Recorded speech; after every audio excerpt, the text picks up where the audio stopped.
पाशी, तू जानती नहीं है बदले की आग में जलती हुई इस नागिन को आज कितना सुकून मिला है। जब रयान को तड़प तड़प के मरते हुए देखा तो मेरी खुशी की तो कोई इंतहा नहीं थी। रानी से सुन चुकी हूँ मैं सारा किस्सा। तू मुझे ये बता कि जब हवेली में जनाजा उठाया जा रहा था रायान का, तब हवेली वालों की क्या हालत थी? पाशी कुछ मत पूछ, आरफा तो धाड़े मार मार के रो रही थी और वो मुनाफिक वजाहत तस्वे बहा रहा था। और इशफाक की तो हालत पूछो ही मत, लग रहा था जैसे अभी पागलखाने से भाग कर आ रहा है। हाँ, हवेली वालों ने जो बोया सो काटा। तू मुझे मुस्कान की हालत की सुना। मुस्कान की हालत तो बहुत बुरी थी, उसका बस नहीं चल रहा था कि सबको डस के खत्म कर दे। अच्छा, तो मुस्कान ने तुझसे पूछा नहीं कि रायान का कातिल कौन है? मुस्कान जानती है कि मैं उम्मीद से हूँ और मैं किसी को डस नहीं सकती। हाँ, लेकिन मुस्कान है बहुत शातिर। बहुत जल्द उसको अंदाजा हो जाएगा कि रायान को किसने मारा है। पाशी, अगर मुस्कान को पता चल गया कि रायान को रानी ने मारा है तो वो तो रानी को जान से मार देगी। नहीं, मुस्कान अभी कुछ नहीं करेगी। पहले वो अपना बच्चा पैदा करेगी और फिर रायान के कातिल को तलाश करेगी। और तब तक सनम जहां, तुम्हारी और रानी की ताकत मिलकर आसानी से मुस्कान की ताकत का सामना कर सकेगी। पाशी, ये कैसे पता चलेगा कि मुस्कान के दिल से रायान की मोहब्बत खत्म हो गई है? कुछ दिनों के बाद मुस्कान को अकेले में बिठाकर उससे बात करके पूछना, तुम्हें खुद ही पता चल जाएगा।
नहीं,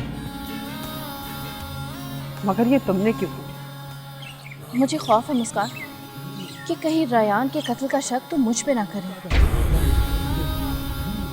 तुम उम्मीद से हो, इसलिए किसी को नहीं डर सकती, मगर किसी से डसवा जरूर सकती हो। क्या मतलब? ये क्या कह रही हो तुम? सनम जहां जिस दिन 100 मुनाफिक मरे थे, उस दिन तू पैदा हो, और गिरगिट भी रंग बदलने में तेरा ही शामिल। मुझे तो शक है कि तूने ही साजिश करके रायान को मरवाया है। अच्छा, मैंने मरवाया? मगर किससे? रानी। ये क्या कह रही हो तुम? ऐसा नहीं हो सकता। सनम जहां अभी तो मुझे सिर्फ शक है, जिस दिन ये शक यकीन में बदल गया, वो दिन रानी और तेरा इस दुनिया में आखिरी दिन होगा।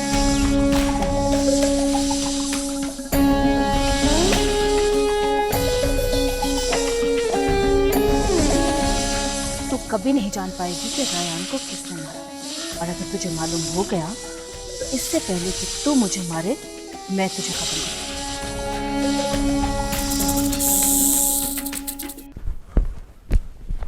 मालिक, मालिक, मालिक, मालिक, गजब हो गया मालिक। क्या बात है कासू, इतनी सुबह सुबह शोर क्यों मचा रखा है तूने? हवेली में सफे मातम बिछ गई मालिक। मालिक, मुस्कान के बाप रहमत और शोहर रेयान को किसी ने मार डाला है।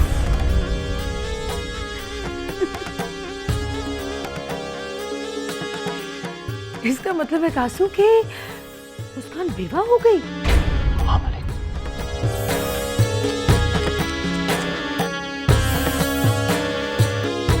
और मेरे दिलवर की मौत का हिसाब बराबर हो गया। हाँ मालिक, हाँ।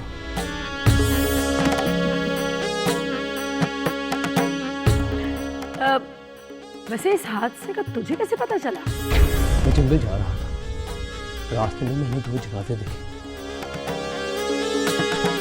वहां से पूछने से पता चला कि रहमत और रेयान का जनाजा है ये। दोनों मर गए।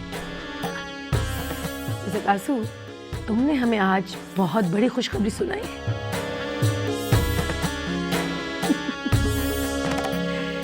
मुस्कान ने चाल चलकर हमसे हमारा दिलबर छीना था, मगर किस्मत ने उसका बाप और शौहर दोनों ही छीन लिए उससे।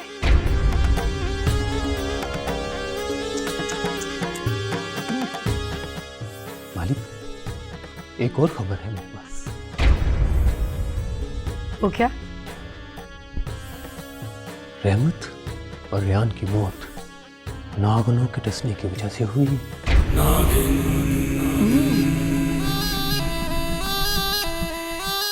कासू, हम कल हवेली जाएंगे। अफसोस कर रहे हैं, और हमें देखकर मुस्कान का दुख और भी बढ़ जाएगा।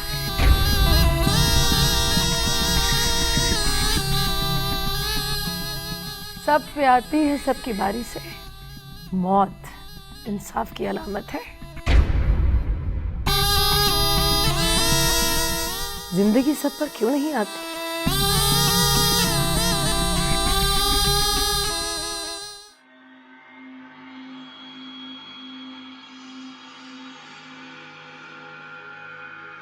सलमान जी, आप यहाँ पे हैं। मैं आपको पूरी हवेली में ढूंढ कर आ रही हूँ। तेरे पैर उठाओ अपने। क्या? अरे उठाओ ना। अरे खाकसार को ढूंढना है तो अपने तलवों में ढूंढा करो, मैं वहीं मिलूंगा। आप भी क्या बातें करते हैं? आपकी जगह पैरों में नहीं, मेरे दिल में है। और बल्कि एक बात बताओ, ऐसी क्या तकलीफ आन पड़ी कि तुम मुझे पूरी हवेली में ढूंढ रही हो? मुझे आपसे बहुत ज़रूरी बात करनी थी। ज़रूरी बात? कौन सी ज़रूरी बात? ओफो, आप तो हर वक्त मजाक करते रहते हैं। जाएं, मुझे कोई बात नहीं करनी आपसे। मेरी जान, जब इतना हसीन चेहरा किसी के सामने आए तो कोई भी बहक जाएगा ना। मैं तो तुम्हारा शौहर हूँ, मेरे पास तो बैठने का सर्टिफिकेट भी है। अच्छा ठीक है बाबा, चलो संजीदा खड़ा हूँ। अब बताओ क्या बात है। इस हवेली और जायदाद पर नजर है ना आपकी, अल्हम्दुलिल्लाह। तो फिर अब तक इस पर कब्जा क्यों नहीं किया? समझा, वो देखो हवेली वालों का काम अभी नया है, बात थोड़ी पुरानी हो जाए फिर बात छेड़ूंगा, नहीं? हाँ ये तो ठीक है, लेकिन सबसे पहले आपको इस हवेली से मुस्कान को निकालना होगा। मुस्कान को कैसी बातें कर रही हो तुम? मुस्कान के वालिद का इंतकाल हो गया है, रेहान मर चुका है, अब उसको इस हवेली से निकाल दूंगा तो कहाँ जाएगी वो? वो हमारा मसला नहीं है, कहीं पे भी जाके रहे, मज़ारों पे रहे, दारुल मान में रहे, बस ये हवेली छोड़ जाए। कितनी संगदिल हो तुम सनम। और आप कितने बेवकूफ़ हैं सलमान जी। वाह, तुम्हारी एक बात नहीं मानी तो बेवकूफ़ हो गया मैं। सादगी की भी हद होती है सलमान जी। अगर मुस्कान को इस हवेली से नहीं निकाला जाएगा तो कल को जायदाद में से वो हिस्सा मांगेगी और आधे से ज्यादा जायदाद उसके हिस्से में आ जाएगी, और आप यहाँ पर ऐसे ही खड़े रहेंगे हाथ मलते हुए। वाह सनम जहां, ये पॉइंट मैं कैसे मिस कर गया? अगर मुस्कान इस हवेली में रहेगी तो जायदाद में हिस्सेदारी क्लेम करेगी, और हिस्सेदारी तो मुझे बचपन से बहुत नापसंद है। कितनी समझदार हो गई हो यार तुम। जरूर नहीं किया कभी, तो फिर कब शुरू करेंगे ये नेक काम? सनम जहां, नेक काम के बारे में तो सुना होगा तुमने, कल करे सो आज कर, आज करे सो अब। तो ठीक है, जाएं और जाके इशफाक और आरफा से बात करें। ठीक है, मैं अभी हवेली के अंदर जाता हूँ और आरफा इशफाक से कहता हूँ कि मुस्कान को हवेली से बाहर निकाल दें। ठीक है। जाऊँ? जाऊँ? हाँ पक्का जाऊँ? जाओ।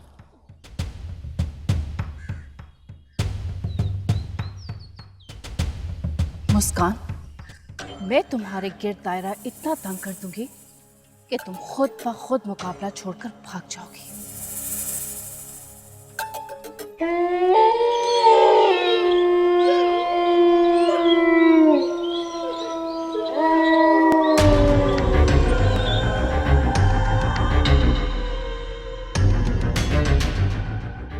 निजात और मस्तानी, किंग सावन की ताजपोशी की तकरीब की तैयारियां जारी हैं कि नहीं?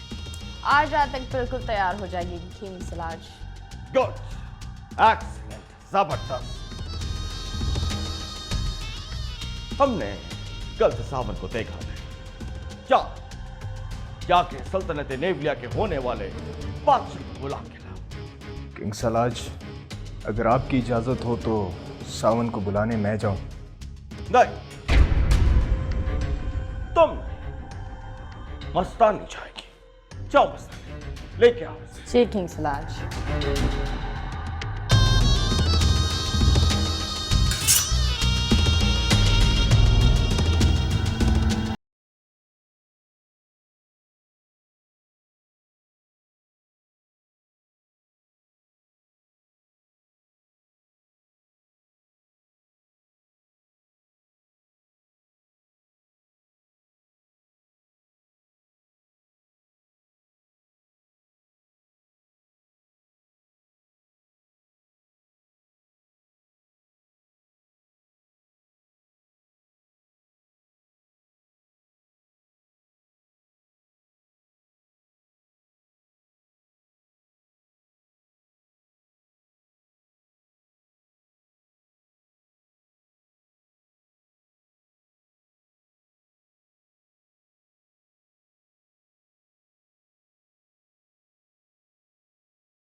ये रातों को ना सोने दे, ये हंसने दे ना रोने दे, तुम कहाँ गए थे? ख्वाब पूरे ना होने दे, ना पाने दे ना खोने दे। कैसी उलझन में तूने फंसा बहुत खुश हुआ है। इश्क खुदाया तूने क्यों बनाया, यार से बिछड़ना था यार क्यों मिलाया, इश्क खुदाया तूने क्यों बनाया, इश्क खुदाया।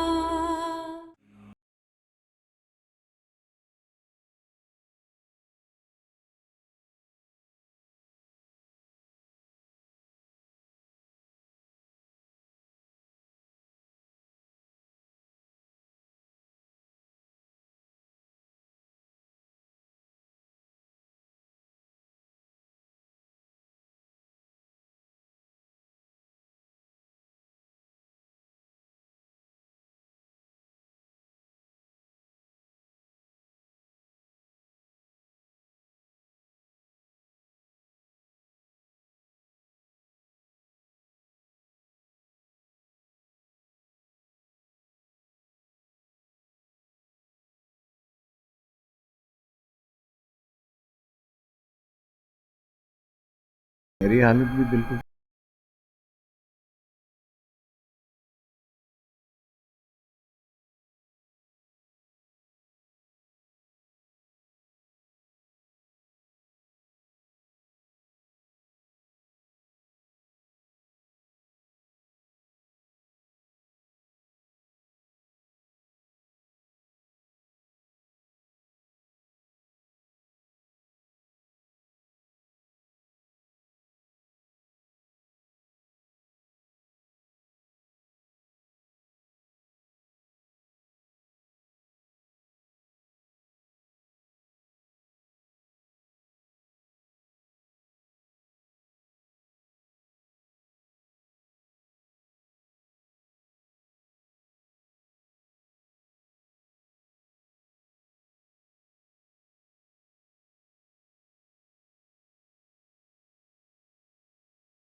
पॉइंट है।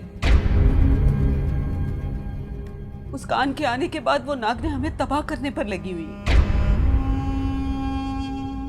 और देख लो, आज वो कामयाब हो गई है ना। मेरा बेटा मार दिया उन नागों ने। देखो अरफा, तुम ठीक कह रही हो, लेकिन रेहान की मौत की वजह मुस्कान हो सकती है, ये मेरा दिल मानने को तैयार नहीं है। देखो इशफाक, बस आरफा, तुम अंदर जाओ और जाकर महक की तीमारदारी करो। इशफाक, मेरा बेटा मर गया है और मुस्कान ने हमें कोई पोती पोता भी नहीं दिया।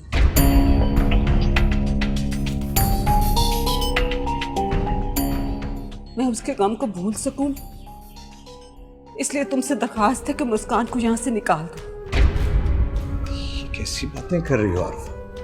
अभी तो मुस्कान की इद्दत के दिन भी पूरे नहीं हुए। अगर उसे घर से निकाल देंगे तो दुनिया वाले क्या कहेंगे? मुझे दुनिया वालों की कोई परवाह नहीं है। अगर आप उससे बात नहीं करेंगे तो मैं खुद बात करूंगी उससे। नहीं आरफा,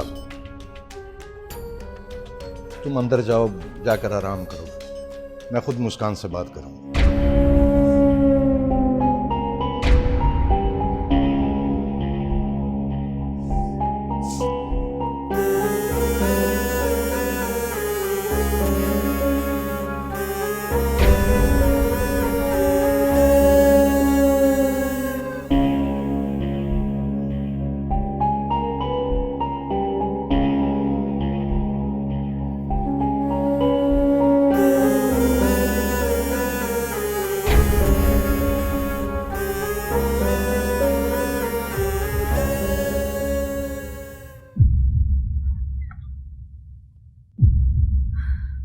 ये सावन कहाँ चला गया है?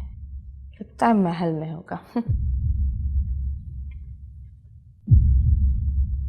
किंग, अगर इजाजत हो तो एक गुजारिश करूं। हरगिज़ नहीं। आज हम तुम्हारी कोई गुजारिश नहीं सुनेंगे। बस खामोशी से देखते जाओ।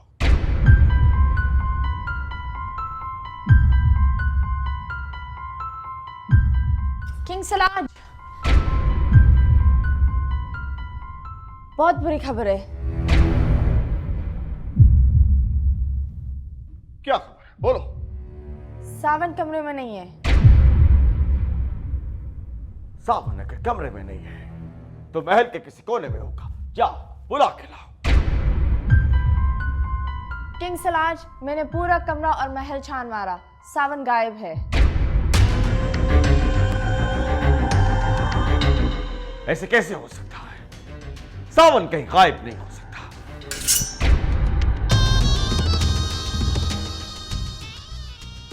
सब सच बताओ, इसमें तुम दोनों की कोई साजिश नहीं। किंग सलाज, बजाय इसके कि आप हम पर शक करें,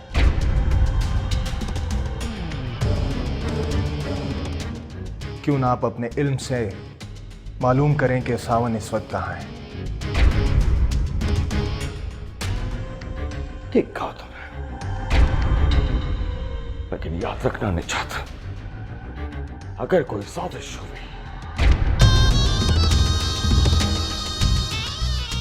तो अभी और इसी वक्त तुम दोनों के सर तन से जुदा कर दूंगा।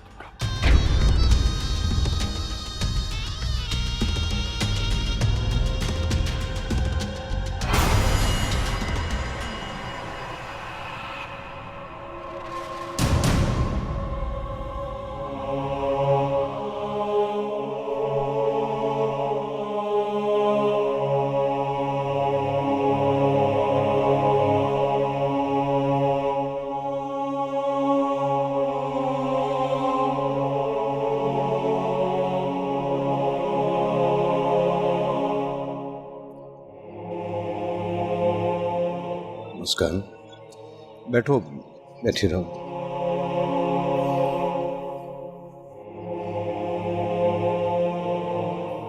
मुझे तुमसे एक जरूरी बात करनी थी। जी डैड, बोले। मैं जानता हूं कि ये वक्त ऐसी बात करने का नहीं है, लेकिन एक बाप होने के नाते मेरा तुमसे बात करना बहुत जरूरी है। डैड, आप परेशान मत हो। आपको जो भी बात करनी है आप बोले। बेटा, बात कुछ ऐसी है कि जब से तुम इस हवेली में रायान से शादी करके आई, तुम्हारी और अरफा के दरमियान कभी तकरार बंद नहीं हुई। अरफा ने कभी भी तुम्हें अपनी बहू तस्लीम नहीं किया। मैं मानता हूं कि तुमने इस हवेली को अपना घर समझा, हमेशा हमारी और रायान की इज्जत की, लेकिन हम सब मिलकर अरफा का ज़हन तब्दील नहीं कर सके। डैड, मुझे भी समझ नहीं आता कि मैं कभी अम्मी जान की नफरत को मोहब्बत में तब्दील क्यों नहीं कर सकी। देखो मुस्कान बेटा, तुम्हें और रायान को कोई औलाद भी नसीब नहीं है। तुम दोनों का कोई बेटा या बेटी होती तो हमारा गम बढ़ जाता। आरफा को संभालना आसान होता, और मैं जो हमेशा से तुम्हारी हिमायत करता आया हूं, आज भी मेरे लिए वो हिमायत करना मुमकिन होता। डैड, मैं समझ सकती हूँ।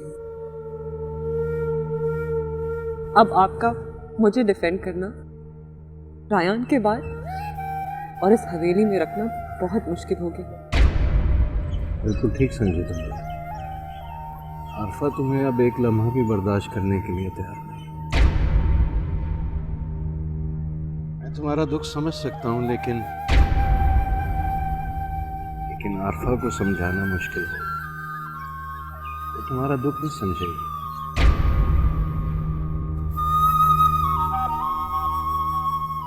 डैड, शायद अम्मी जान की बात ठीक है। मैं आप लोगों को औलाद ना दे सकी, और अब रायान भी नहीं रहा। मुझे चले जाना चाहिए। अम्मी जान ठीक कहती, मुझे आप सबकी जिंदगियों से दूर चले जाना चाहिए। लेकिन मैं ऐसा नहीं चाहता मुझे। तुम अभी जवान हो, सारी जिंदगी पड़ी है तुम्हारे। ये चाहता हूं कि तुम रायान को भुलाने की कोशिश करो, और अपना नया घर बसाने के बारे में सोचो। डैड, ये आप क्या कह रहे हैं? बिल्कुल ठीक कह रहा हूँ उसका। तुम्हारा बाप रहमत भी तुम्हारे सर पर नहीं। मेरी तुमसे गुजारिश है कि तुम दूसरी शादी के बारे में सोचो।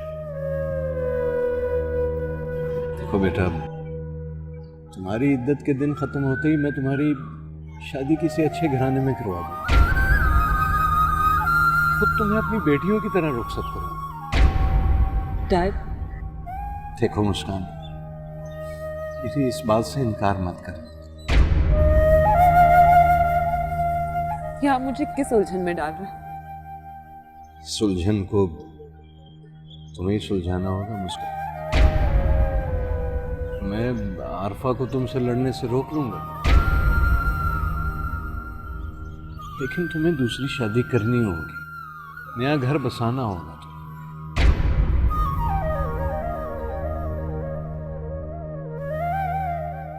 तुम कुछ दिन सोच लो। मैं उम्मीद करता हूं कि तुम मेरी नसीहत पर अमल करो।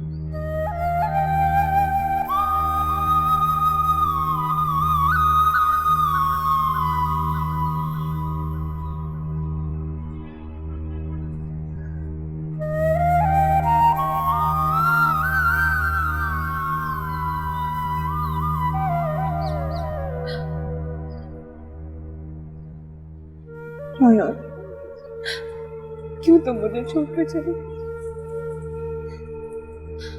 तुम्हारी औलाद जो मेरे जिस्म में पल रही, और मेरी बदकिस्मती देखो, मैं तुम्हारे माँ बाप को बता भी नहीं सकती।